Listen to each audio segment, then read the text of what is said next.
Firefighting's a calling, you know, it's like, you know, you really need to want to do this, and I think once you get it into your blood, it's something that, you know, like, really stays with you for a long time. I just think that overall this is one of the most important things about the county itself, because after all, you know, you don't want to be caught in a fire and not have trained firefighters come over and not know how to help you, so this is where you learn.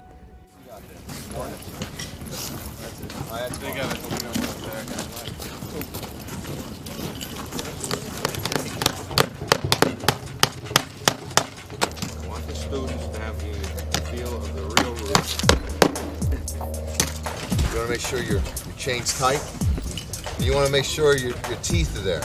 Because without the teeth, you're not going to make a cut. You want to make sure your bar is good. You also want to check your fuel. You want to make sure you got enough fuel. Right now, use that fuel can. This is the place that your county's firefighters are trained to protect and to serve you. It was purposely located here in Linden, in an industrial part of Linden, so not to have too much of an impact on the communities. The Fire Academy is the only training facility here in Union County that is used primarily by all of the fire departments in the county, both paid and volunteer. This has a carbide tipped wood cutting blade. You probably can get about use out of this with about 4 to 6 teeth missing it. You go in half throttle and go in, it's going to get stuck in mine. Okay? The object is to go through the material. Now when you start it, it's going to start up on high idle. So this blade is going to be spinning. When you kick the trigger, everything releases and it drops down to a low idle. Take it.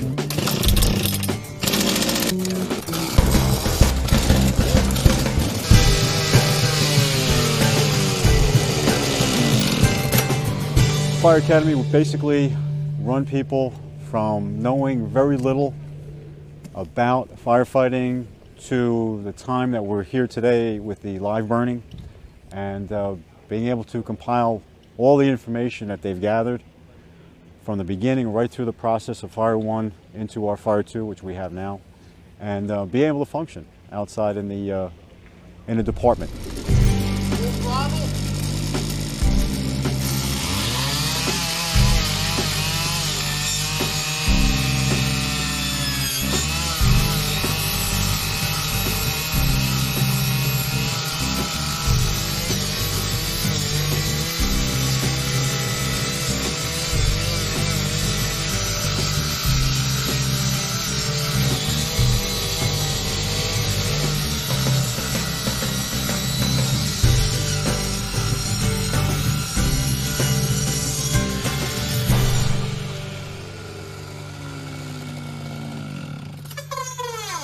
I was a Boy Scout when I was younger, so I was always into the service to my community aspect of things, and like being a firefighter is just one more step, you know. It's just helping out your community, giving something back to something they've given to me.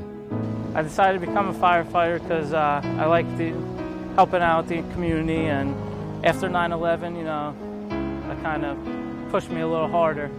Ever since I can remember as a kid, growing up, I always wanted to be a fireman. My dad's been a firefighter his entire life, and just growing up, seeing it, I was interested and used to go to the house, and I just got really interested watching them and seeing all that stuff. I decided to get in the fire service because I have 2 brothers that are volunteers in New Providence. I'm like a little kid. I still like the big trucks, you know. I like the action. I like working. I like danger. I heard it was a good job, a lot of free time, good benefits. When 9/11 happened, I felt like, you know, there was something I could do to be a part of something and help out as much as I can, so that's when I decided to become a firefighter. We actually had the unfortunate experience of having a fire in our house. We started in the basement, and my brothers were actually, you know, ran from home to the firehouse, returned to the house with an axe in hand, went in to fight the fire, and I was left standing in the front of the house feeling helpless. So at that point, you know, I made a decision, if it wasn't natural enough for me at that point to go into the fire service, that, you know, I promised myself I would never be left feeling helpless again. Oh, we're tired. I can see that. Wow, we got to get this blood flowing. I first came here, and I was a little shocked, you know, just plain building behind me. First day I was a little nervous. There's a lot of new information. I didn't really have any background, any family members, so basically everything was so new to me. I had seen firemen in action, but I just had no idea exactly what the training would be like.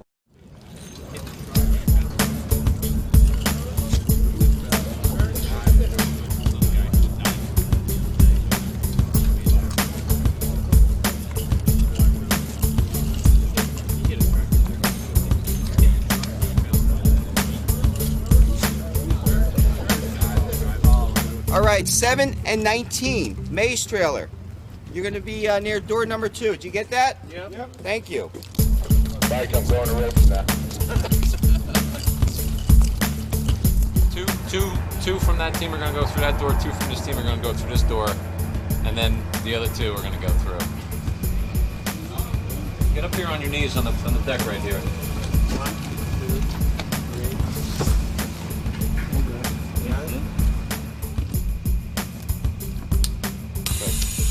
All right, come on, you're in the lead, Cranford. Go right-hand search. The maze is kind of confusing because you go around in circles and you don't know where you are until you finally figure out that you were going in circles and you have to find the door to get out.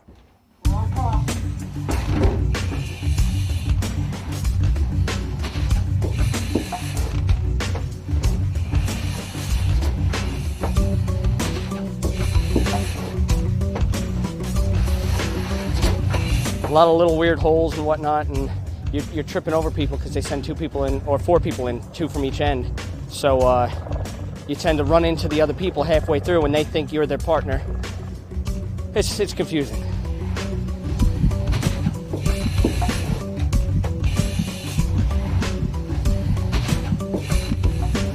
I had never put on a mask, never breathed air. And the first time I did it, it was definitely different. It was nothing I expected. It's a really good feeling, even though they're not real, to drag out a dummy or a baby and just like know that you could have saved somebody's life. So it's just really interesting and it's really exciting to be able to do that. The history of the school starts back into the 1950s, believe it or not, where the basic training was being done in local firehouses. It would move from firehouse to firehouse. There is very little book work in this school. The emphasis is on learning by doing. First, the candidates must become familiar with the things used in fighting fire. They study the various types of hose couplings and the street hydrants installed in their city. They learn the purpose and proper use of many tools. But it is in the strenuous practice drill that the probationary fireman finds out if he is really suited for the work. In these sessions, the men are put through the same actions that they may experience in a real fire. Seeing the need for a central location, fire chiefs went to the freeholders, and after some discussions and trying to locate a site, the county went ahead and funded a burn building. As time evolved, we were able to acquire some trailers so we can have classroom space. Rather than just doing training, fire training and discussions on the outside of the building, we were looking for inside classroom space. There needs to be a learning environment, and book work is part of learning. Today, what we're really trying to stress, other than being able to go into a burning building, under smoke and heat conditions and fire conditions, is effectively stretching your attack line. What we like to advocate down here is direct attack on the base of the fire. We don't want a hose team go into a room and just open up the nozzle from the doorway and just blow out the whole room and create a bunch of steam to put the fire out. All right, that's not what we're advocating. The classroom can be interesting, and you deal with it. If the hose has a bend in it around the stairs, what do you need between that bend to move that hose? For a firefighter, right? Because you're not going to be at the top of the stairs and try and pull that hose at the top of the stairs from the top. It's not going to happen. If the nozzle man's yelling for water and the line is charged, that means there's a kink somewhere. You have to go back and find out where the kink is. Classwork is kind of boring because you're sitting there trying to listen to instructors, take notes, but you need to learn the stuff. You definitely have to pay attention. It's not something where you could just breeze right through, you know, watch a few slides and think you know it all. You actually have to pay attention, read your bookwork, otherwise you won't make the grade. You can give me all the book knowledge you want, but if I can't actually go out and do it, and God forbid a recruit graduates from the academy and gets called to his or her first fire and can't handle a ladder, well, shame on us.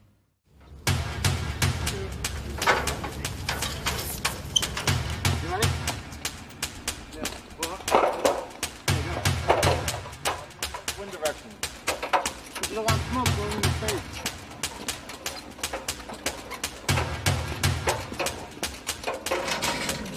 Walking back, walking on the way.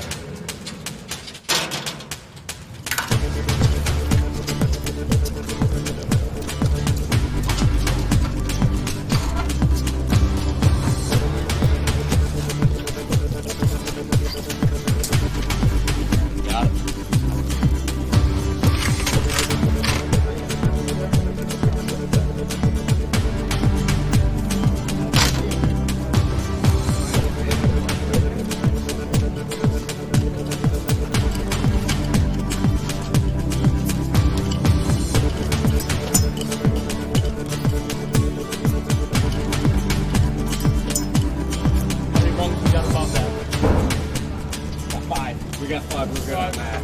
Okay, how's the eating on that? A little safe. Someone has to be in charge of the group, right? We talked about that all the time, okay?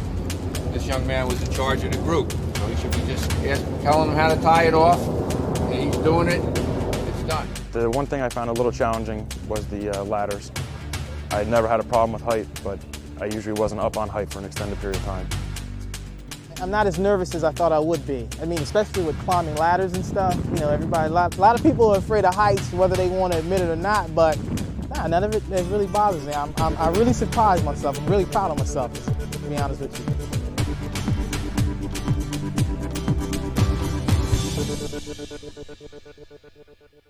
You don't want the edge on this axe to be super sharp. If you hone this super sharp and you go to cut into a door or something like that, it's going to get stuck. When it has a little bit of a duller edge to it, it tends to split the wood rather than get stuck in the wood. When you have your leg locked into the ladder, now you can break free. You could use 2 hands, and you're just going to come down into it, and just keep extending that down. Whichever side you're cutting on, keep that leg back. All right? So when you come down and you swing and you come into this, you want to make sure you're not coming at yourself. Don't swing like crazy. Just get the feel for the axe.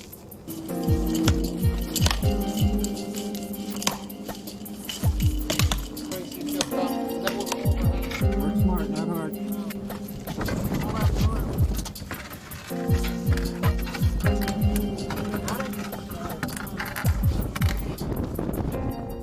They actually lit up barrels underneath so we could get the sense of what it's like up on the roof with smoke and heat conditions coming at you, which I thought was great. Just instead of, you know, doing it without any smoke or visible fire or anything like that, we were actually able to do it with that. And it made it more of a challenge, but then again, you get that sense of what you're going to be needing to do in the future. You only want to cut with the top portion of the axe. So whoever wants to go first, go on air. Remember, watch your legs.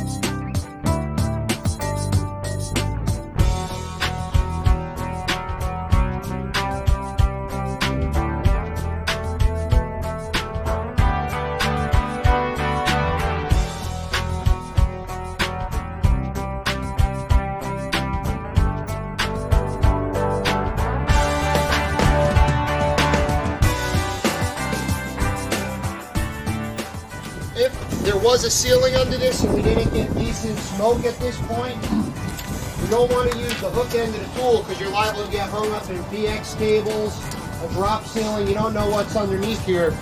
Use the butt end of the pipe hole and hit the ceiling until it comes down. And then if you get a good shot of smoke or fire, then you just get off the roof. Any questions?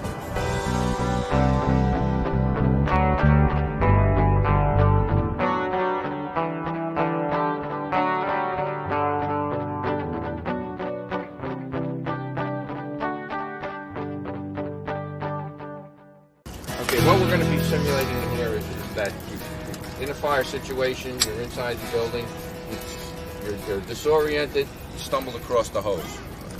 Wherever you're on that hose, you have to go one way or the other until you get to a coupling. Okay, as soon as you get to that coupling, feeling for the coupling, you should be able to tell which way would be the way out. And remember what I said about taking your hands off the hose. Slide one hand and make sure you're on the right hose. If you're running over the female first, you're going out. If you're running over the male first, you're going in. Right? No. No. Just watch your step. Watch your step. Kneel down. Roll forward. Roll forward. We had a blindfold over our face basically, so we couldn't see anything, and they sent us in there. We had to get the hose, find the coupling, and then find which way out of the building with a partner based on that hose, and then the hose was wrapped around furniture, tied in knots, and that was one of the more fun, days. That's it. Okay, work together now. Don't forget, you got a 3-man team now. It's going to take you longer to move. Come on, let's go. Go. Yeah, we got a limited air supply. We need to get out of here. Wait a minute. How come you're on some hose and not the same hose he's on? Don't take your hands off of that hose. Put your hands back on that hose. I told you, don't take it off. What's going on? Right there. Okay, yeah, we gotta go back the other way, right? Yeah. Alright, now hold on your hose. Listen, sit down. Gotta go back in here. I didn't realize how exhausted you get from, you're just down on your knees, you're not going anywhere. I felt like I crawled from here to South Jersey after I came out, but I'm in a room 10 by 10 and I'm going in circles, but it's really mentally, it's strain on you when you can't see and you're breathing and you're trying to concentrate everything on that and follow a hose line.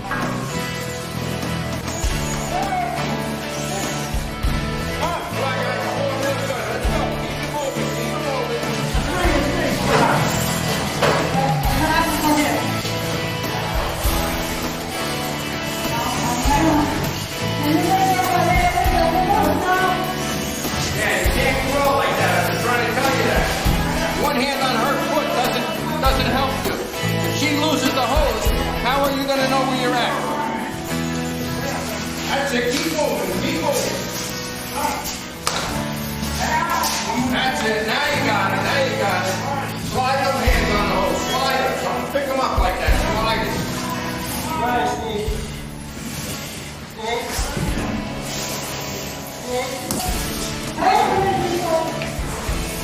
Where's your partner at, Doug?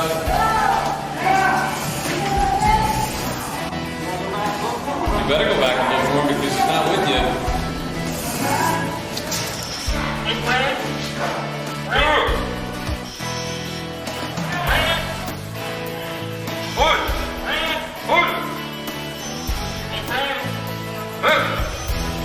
All right, great. Come on. Get your partner through. Come on.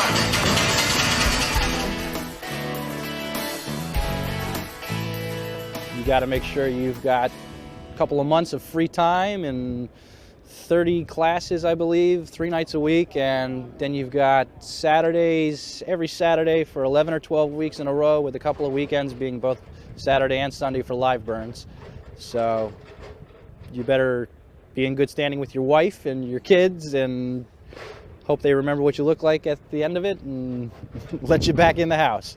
They're learning that this is not an easy task. Okay, when they first started, they kind of really didn't believe us, that we told them they needed to be in shape.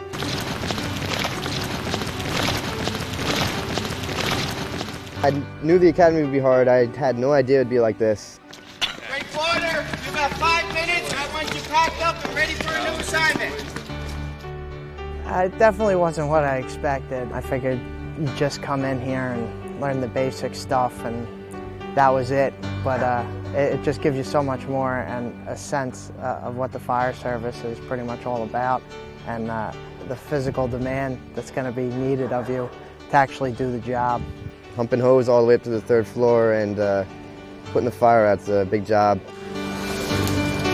Watch yourself. It's a lot of work, especially for the guys that have a full-time job during the day.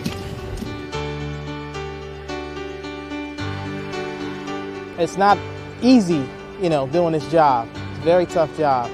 You just got to wing it and go with it. Hope not to do push-ups. The best.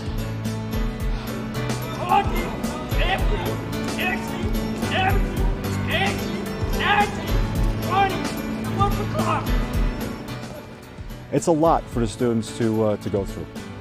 It's physical, takes a lot of endurance, there's a lot of heat, a lot of stress on your body.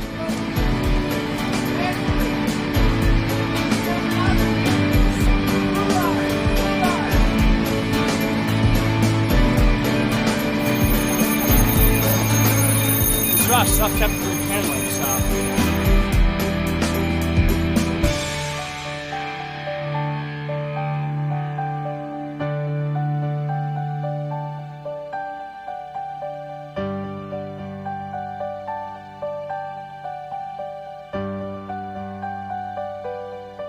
I come out of here and go right to bed. I'm so exhausted. Unfortunately, some people that do come into this course aren't in the best of shape, but when they leave it, they definitely are.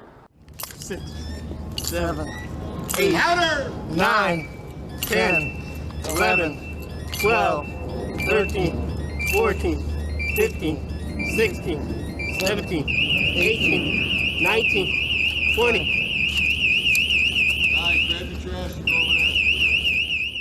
We don't want you getting hurt. We don't want you dying. So we need to educate you, and you need to put into it to get that education out to at least save your own life.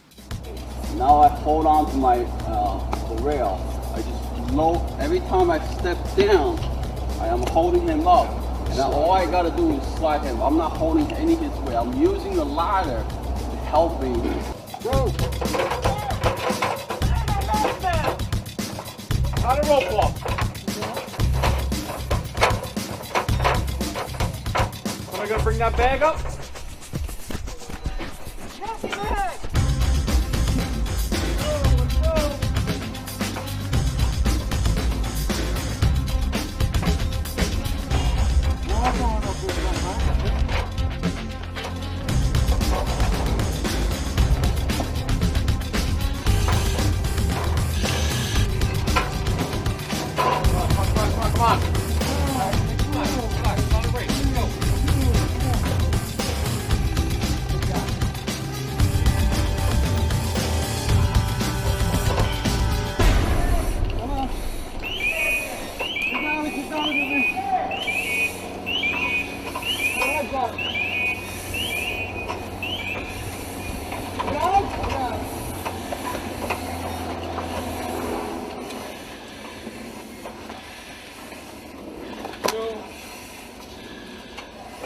One, you're down.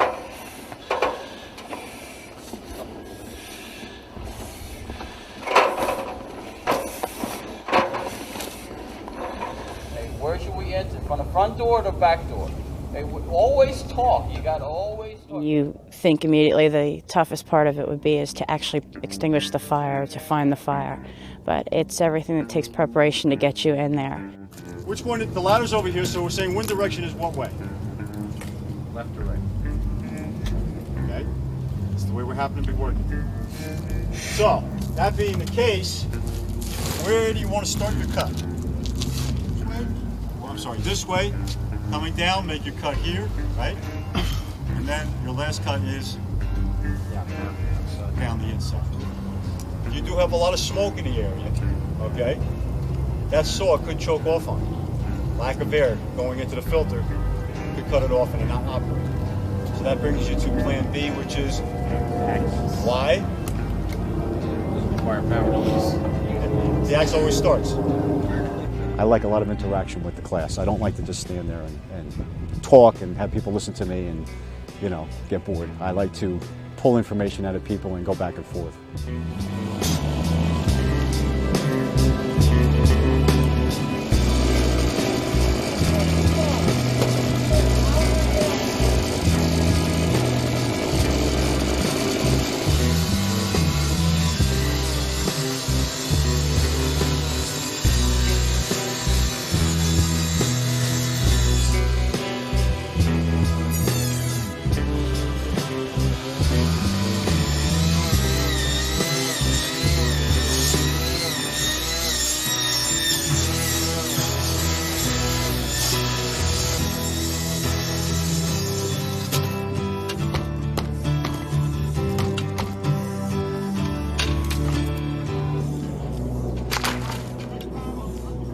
Definitely looking forward to hopefully doing that on a real roof, but that was my best part, my favorite part. Again, primary search, we want to move quick. We don't want to be moving the furniture. This is a quick search. We're going to simulate that we have a basement fire here. We're on the first floor and we're going to do a quick search of this floor. After we're done, we're going to do a right-hand search through the first floor and continue it up the stairs to the second floor and do a right-hand search on the second floor. We're going to try to feel a doorknob. Maybe we can feel some heat, maybe we can't. If we can't, we just need to open this and keep control of the doorknob, right? So that we can shut it if there's a problem. Here you go, here's your tool when you're ready.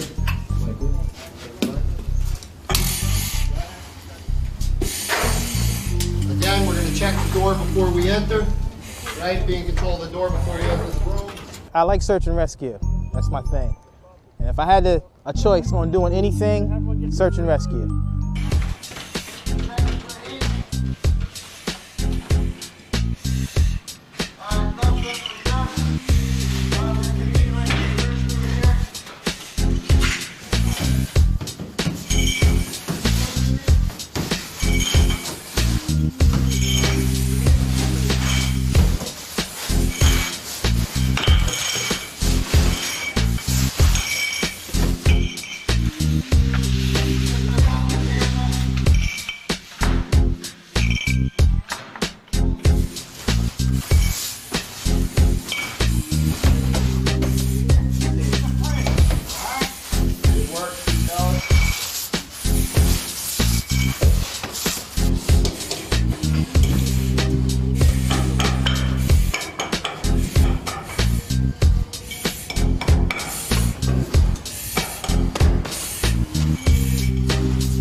It couldn't be explained to me. I didn't expect it to. It's you gotta sit there. And I went back home and talked to my girlfriend and my friends. I said, yeah, and I'm trying to explain to them, I'm just crawling in circles. If you had a camera in there the first day that everybody's got the hoods on, I'd love to see it, because it'd probably just be somebody going in circles and you get so exhausted. Very much a hell of a lot better than I was doing when I first started. You're getting better with your air supplies now. Yeah. You're starting to get more relaxed in there now. And we haven't even started a fire yet, so that'll be interesting. That's cool though, search and whatnot, so I'm just tired. Get some water in here, all right? You did that already? Hydration, everybody. Very important today. Very important to hydrate yourself. You lose a lot of fluid right now with your sweat. I'm responsible for everyone's safety, including the instructors. I'm responsible for anything that goes on here, safety-wise. During a live burn, I initiate myself as command. I not only keep accountability during a live burn, but I monitor the progress that's happening inside of the building. I monitor how each and every student's doing on the lines. I monitor how search and rescue's doing, whether they found a victim or not, what door they're coming out. I monitor all doors of exits, just in the event a student has a problem and they come out, that I can get to them right away. So I do that, and all that. I also, I'm the pump guy. I also do the pump truck, and that's my job, and I love it. Okay. Good. Very good. Go! They're coming. I hope everybody looked over their buddies here. All right, I need 3 people on the attack line also who have been on there before. If you feel that you're getting too hot or if you feel a burning sensation, just signal to the instructor that you need to get out. And I have water out here, I can cool you off. You put too much water on the fire, and all the smoke and the steam and the gases, they drop right down on top of you and you have zero visibility that you created. Now you can't do anything, you can't see anything in the room. Alright? The reason why you want to do it the right way is because you can maintain visibility at the floor. If you have a down victim, you can search, you can find that person, you can drag them out. Yesterday was the first time that they've seen actual fire, and what we did was what you call the thermal balance, showing them how the fire lays out and using the correct amount of water and not disturbing the thermal balance, we can keep our visibility in the structure.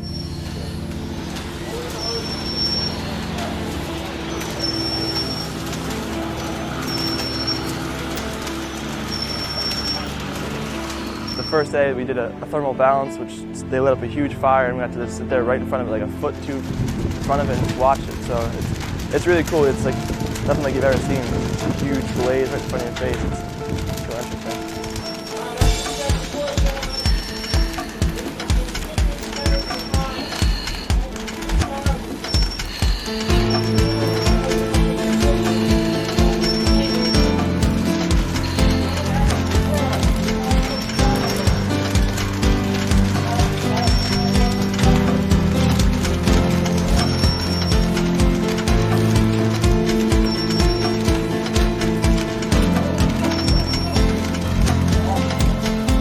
Like that dog going for a ride in the car. You say you want to go for a ride, and the dog's all pumped up. You know, it's pretty exciting to see everybody, you know, like amazed, like, wow, this is the real deal.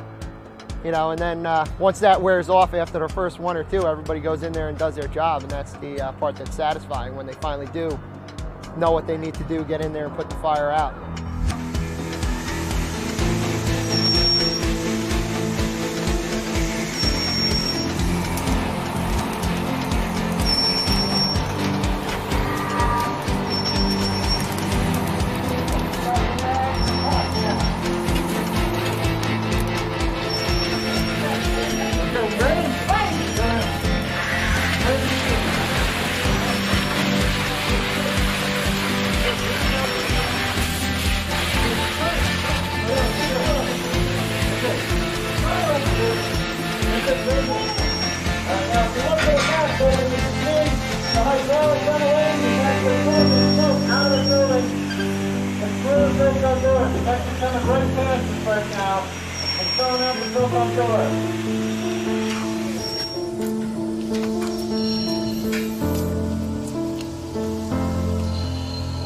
We can shut this line down. You can come over here. We can shut this line down. When we finally start to introduce fire to them, you see them change.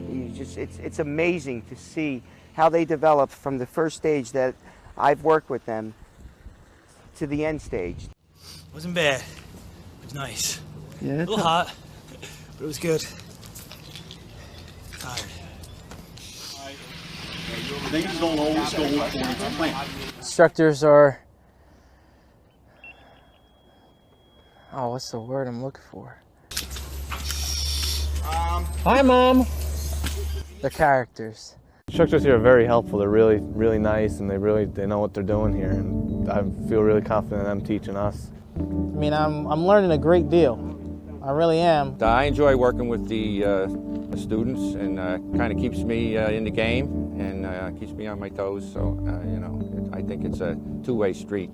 The instructors here would bend over backwards to help you in any type of situation if you needed help in any way. They don't want to let you go out of here with any questions. They try to make sure you have every question in your mind answered about how to be a perfect fireman. They're like college professors here, professors of fire science.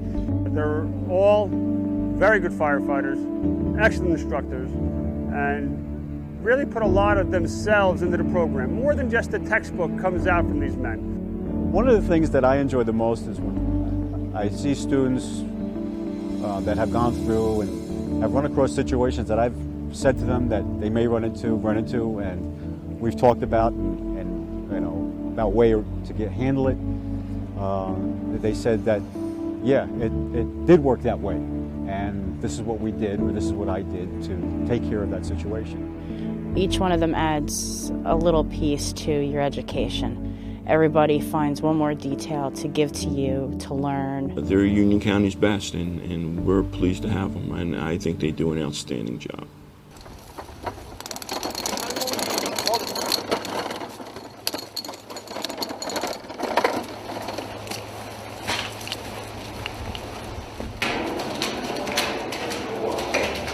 So you haven't given this one out? Yeah, I'll give out that assignment.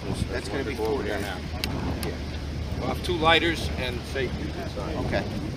We bring the students along a little at a time. They get their classroom training. They get their hands-on on certain weekends. We put that all together down here in the last weeks of the program, where their previous hands-on training now becomes involved with the heat and smoke of the fire.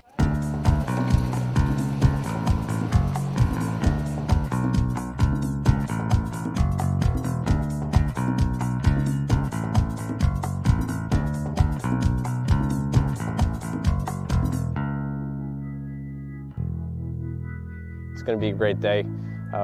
It's a day we've been probably waiting for the last 8 weeks to get involved in. So today's a great day to bring all these skills together at once and just go have a good time. Passive ice is working and functional today. Like Cranford?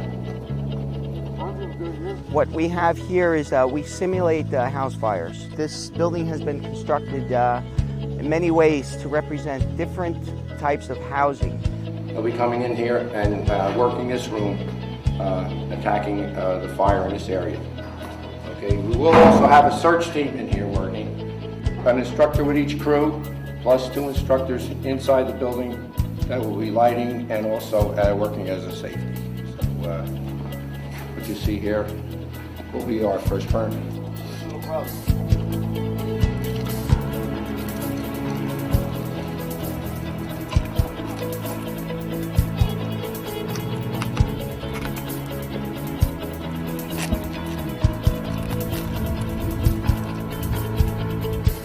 Side, alpha number 2 window, I have smoke coming out of the window.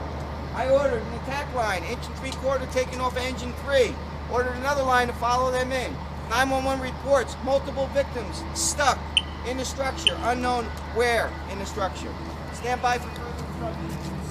Live burns are very fun. It's a hands-on experience of actually putting the fires out, controlling the fires, searching the building for any downed victims. Lenny, they ready? You all ready?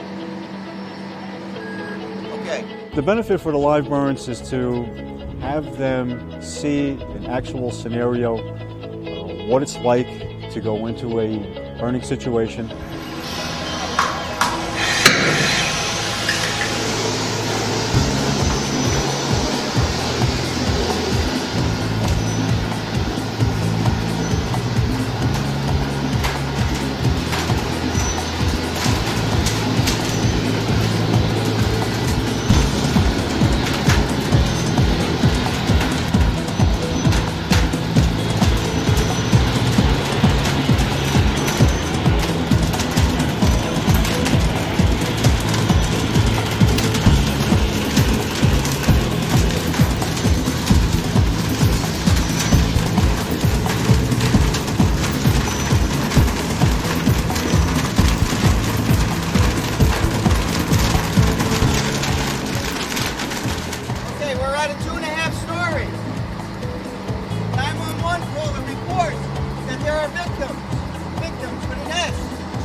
explain it in words what it's like to walk in somewhere and see the flames rolling across the ceiling and the heat banking down on you. I mean, it's incredible. It's probably one of the best things I've ever done in my life.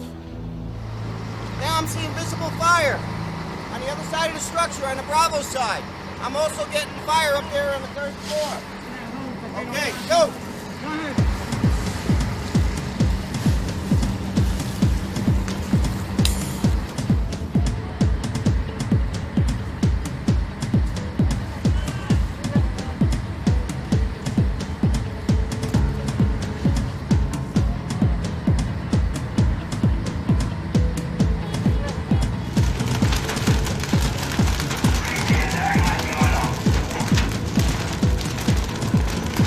The live burns are really cool. It's nothing like it.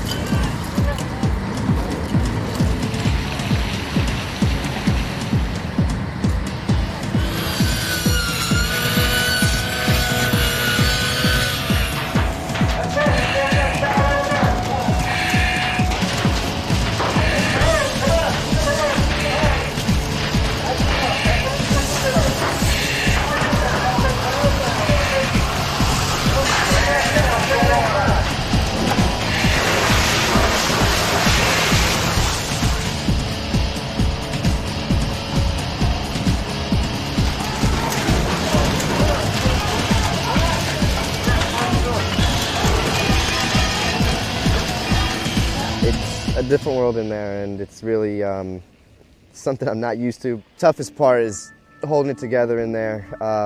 It takes a lot out of you physically and mentally, and you just got to hold yourself together.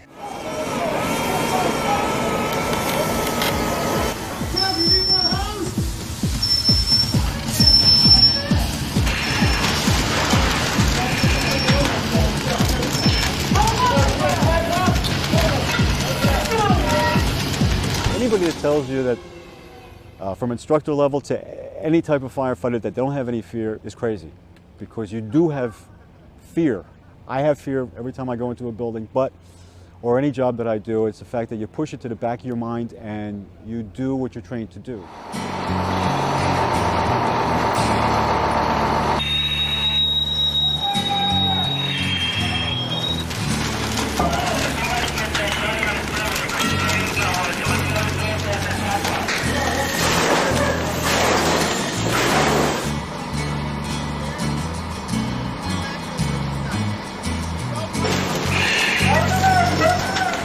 It gets pretty hectic in there.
Yeah.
rescue data, building backup line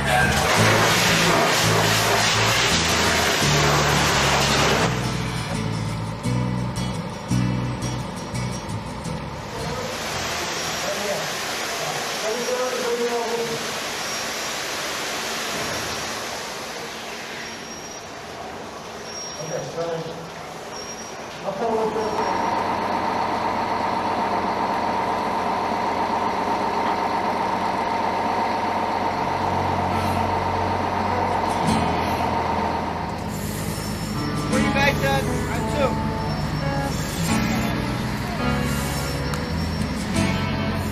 Woo! That was fun.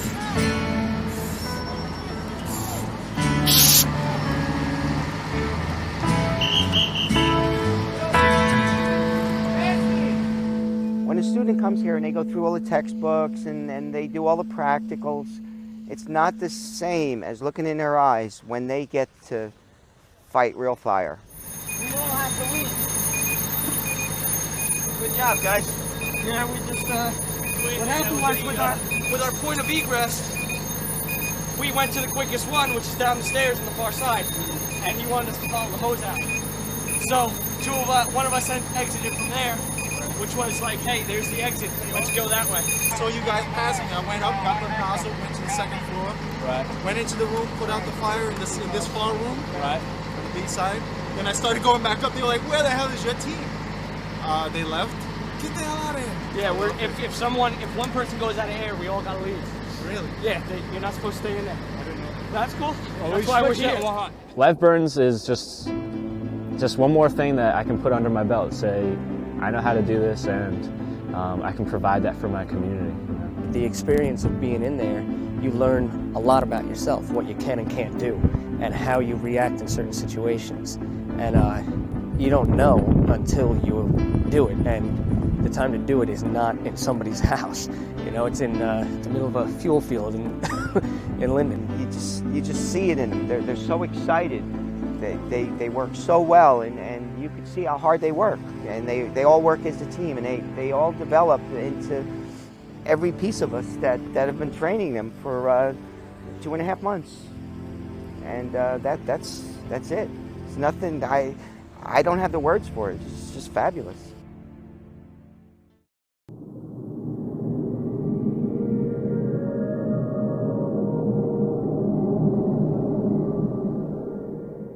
Flashover is that point of ignition where everything catches fire. It's that temperature of degrees between 940 degrees and 1100 degrees that everything, the materials within that space, actually ignite.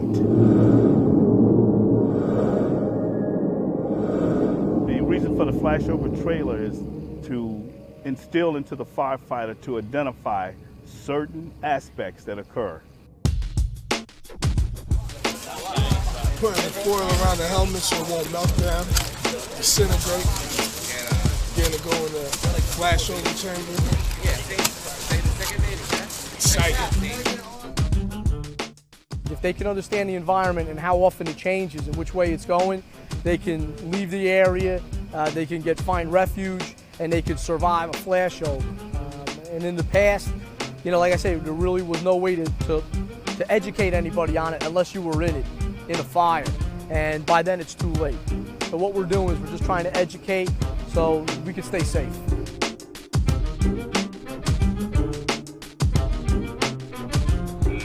Again, if anybody has a problem, let them know, we crawl out.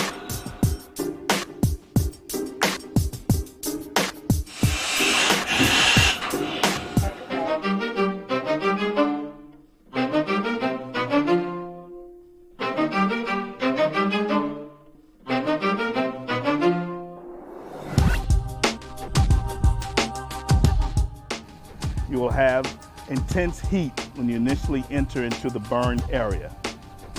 Second thing, it will be the smoke, dark black smoke that is banking down from the ceiling, coming all the way down, as low as 12 inches off the floor. Then it will go totally black, you will not be able to see anything.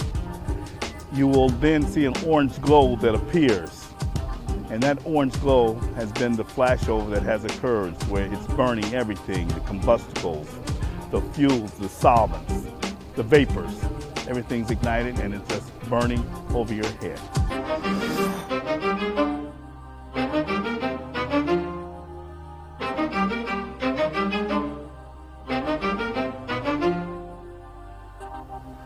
They actually see the fingers, what we refer to as the fingers, and these are the plumes of fire, the little wisps of fire that as the burning of the vapors occur as they're rolling over the top of your head, going to a cooler point.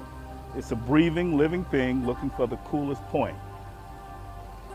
Under that controlled condition, it mesmerizes you because you're observing from a free burn state to darkness, to smoke, the gases, to then the flashover occurring. It totally mesmerizing.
Never seen fire do that before, I'll tell you that much. Key thing today is safety. We want to do what we have to do, but we want to do it safely. Second thing is we want to make sure you know what you were taught and you can demonstrate it properly. This is not the time to say, well, gee, I'm not sure. That's over.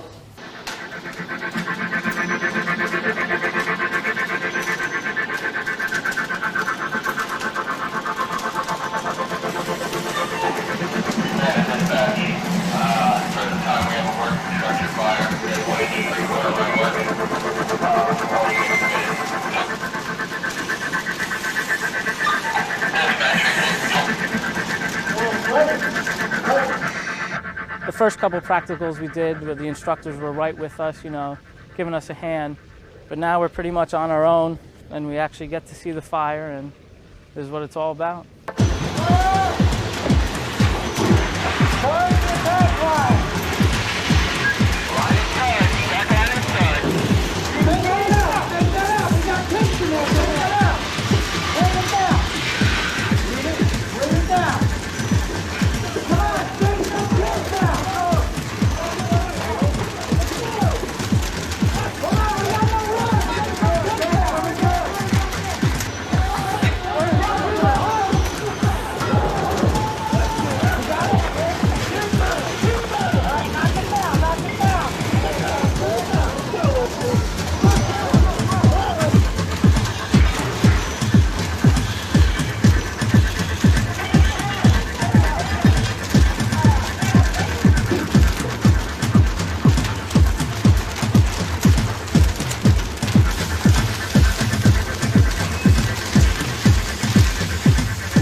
Once again, ladies and gentlemen, please welcome our graduates.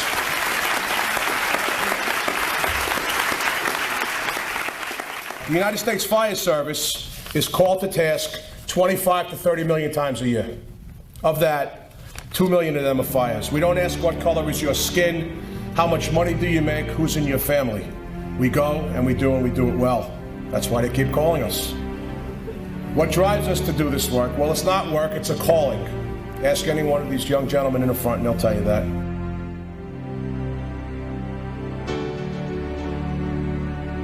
It's a small academy compared to some others, but it definitely does the job as far as what its needs are for Union County firefighters. To watch them leave here as truly good firefighters, that's the most rewarding thing, because to me, they are the next generation of firefighters, and I'm happy to be part of the training.